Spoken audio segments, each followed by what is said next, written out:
బాడీలో ప్రతి పార్ట్ ఖరాబ్ అయిపోయింది. నా గర్భసంచి ఖరాబ్ అయిపోయింది, నా 2 కిడ్నీలు ఖరాబ్ అయినాయి. అది దేవుడు నాతోటి చెప్పినప్పుడు నేను హాస్పిటల్కి వెళ్ళి ఓన్లీ ఒక చెక్ చేయించుకున్నా, అంతేగాని నేను ఒక్క చిన్న రూపాయి గోలి సుతం వేసుకోలే. నేను ఎక్కడికి వెళ్ళలేదు.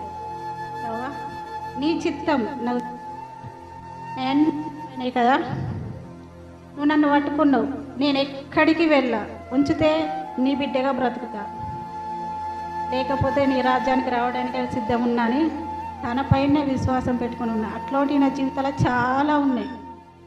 నేను ఎక్కడికి వెళ్ళా, ప్రతి సండే సుతం కంపల్సరీ చర్చికి రాకోకుండా నేను ఏదేమైనా సరే చర్చికి వస్తా. అది వర్షం పడని వరద వారని ఏమన్నా కానీ ఖచ్చితంగా చర్చికి వస్తా. చాలా ఉన్నాయి నా జీవితంలో, కానీ ఇదొక్కటి మాత్రం షార్ట్ కట్లో చెప్పేస్తున్నా. ఎందుకంటే దేవుని మీద నిజంగా నమ్మడం మన వశం అయితే సర్వాన్ని సాధించి పెడతాడు దేవుడు.